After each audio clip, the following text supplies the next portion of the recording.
Hey guys, what's up? This is Maverick and I'm back. So since nag-start na yung classes ng iba, I'll be showing you my own study tips na usual na ginagawa ko when I'm in school or kapag gumagawa ko ng schoolworks dito sa bahay.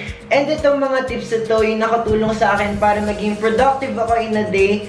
And syempre, most importantly, para makakuha ng good grades. So without further ado, let's get started. Tip number 1, eat your breakfast. When waking up in the morning, start your day by drinking a glass of water which allows the body to rehydrate for better digestion when you eat. Prepare and eat your favorite breakfast meal that will satisfy your tummy and can help boost your energy for the day. So itong tip na to guys is very common na sa atin, pero yung iba kasi nakakalimutan ng mag-breakfast since yung iba pumapasok ng maaga and kailangan umalis para maiwasan yung traffic, kaya yun hindi na nakakapag-breakfast. Pero kung hindi talaga kayang mag-breakfast, dala na lang kayo ng snacks or kahit anong tinapay or skyflakes gaya nung ginagawa ko while traveling para naman magkaroon ng laman yung tiyan nyo bago kayo pumasok sa klase, and intayin nyo na lang siguro na mag-recess kayo or mag-break time para makakain kayo ng madami if wala talagang time mag-breakfast sa umaga. Tip number 2. Find a comfortable workplace or study area. Kapag nag-aaral ako, I usually go to places or environment na tahimik, maliwanag, and syempre, a place with good ventilation to help me stay awake and comfortable while studying. But it's up to you kung saan place kayo makakapag-focus or makakapag-aral ng maayos, and iwasan lang natin siguro mag-aral sa bed or kama natin kasi there's a tendency na lalo lang tayo antukin, and based sa experience ko, nakakatulog lang ako, so huwag niyong gagawin yun guys. Tip number 3. Make a to-do list. You can have some bond papers, post-it, or any paper that you like to make your to-do list. So I usually make my to-do list before doing anything para malista ko yung mga kailangang gawin for that day. In this way, mache-checkan mo yung mga natapos mo na and wala kang makakalimutang gawin. And one thing, ang sarap tignan kapag na-checkan mo na lahat yung mga nasa to-do list mo, and it will tell you na naging productive yung araw mo. Tip number 4, set a reward at the end. So, itong tip na to, hindi ko alam kung ako lang ba yung gumagawa nito, pero isa talaga sa mga nakatulong sa akin para makapag-focus ako dun sa ginagawa ko is nagsiset ako ng reward na makukuha ko lang kapag natapos ko yung mga schoolworks ko or yung mga nasa to-do list ko, gaya neto.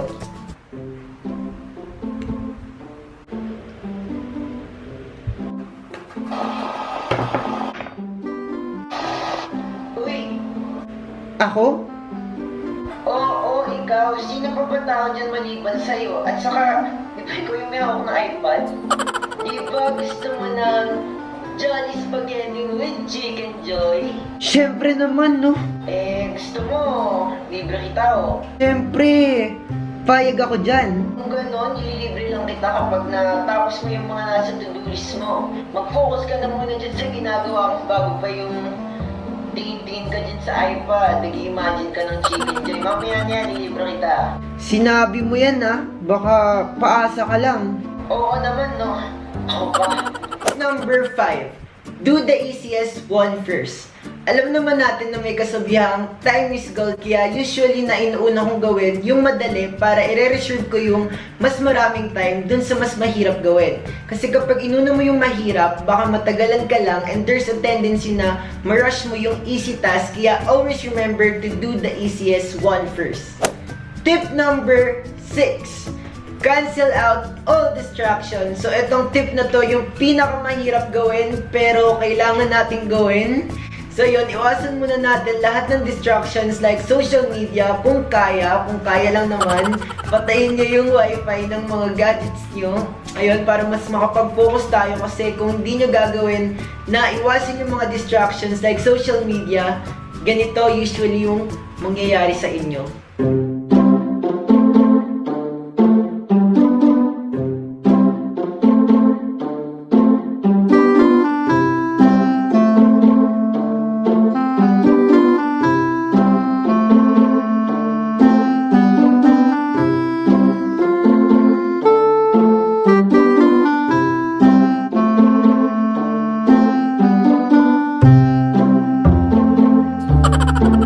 So, para maiwasan, better to stop muna yung mga distractions or iwasan natin yung mga distractions and focus first on studying. Tip number 7. Take down notes or make your own reviewers. So, itong tip na to is proven na kahit nung elementary pa lang ako kasi ito yung madalas kong gamitin kapag nagre-review ako for quizzes, recitations, and for finals. And mas na-memorize ko talaga kagad yung mga terms kapag may gamit akong notes or reviewers. With my binder notebook, dito ko usually nilalagay yung mga notes na nakukuha ko from our discussions and sometimes, nagiging reviewer ko na rin for quizzes. In taking down notes, gumagamit ako ng ibang color ng pens para mas ma-highlight ko yung important words na kailangan tandaan. And beside to my binder notebook, I also make a separate reviewer sa short bond papers na nilalagay ko sa clear folder para madaling ilipat yung pages. Doing your notes, you can also play some music para di ka tamarin and basta lang. Hindi hugot songs para hindi mo naman maalala sa crush, diba? At para hindi ka antukin. Tip number 8. Never hesitate to ask for help. So kung hindi na talaga kaya, huwag mahihiyang magtanong. Lalo na't alam ko meron kayong mga kaibigan, tropa, squad, barkada, ate, kuya, and mga magulang na rin natin syempre na we can count on kapag nahihirapan na tayo. And masaya rin kasi mag-aral kapag kasama mo yung mga kaibigan mo, lalo na kapag mga group study kasi minsan, aminin natin, mas natututo pa tayo ng mga lessons dun sa mga kaibigan natin kaysa dun sa mga profs or teachers natin. Tip number 9. Treat yourself. So, after matapos yun na lahat ng gagawin nyo, eto na guys, it's time to celebrate all the things you've accomplished. After a stressful week in school, you can go out with your family or friends, shop for your favorite clothes or things, or have your favorite food with you like my favorite Jolly Spaghetti and Chicken Joy. In this way, you can give yourself a time to relax which can relieve stress and remember, you are always worth treating. Tip number 10, and for our last tip, pray. So we should always put God first in everything that we do kasi siya yung magbibigay sa atin ng strength and knowledge that we need every day.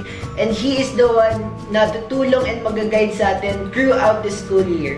So always remember to pray and have faith na papasa tayo this school year. So yan na guys lahat yung mga tips na nakatulong sa akin. So thank you guys for watching and I hope you like this video and learn from this video for today. And if you did, don't forget to give this video a big thumbs up if you like it and comment down below some tips that you want to share. And lastly, subscribe to my channel to be part of the hashtag #MabulSpam and click the notification bell button to get notified whenever I post a new video. So see you guys in my next videos.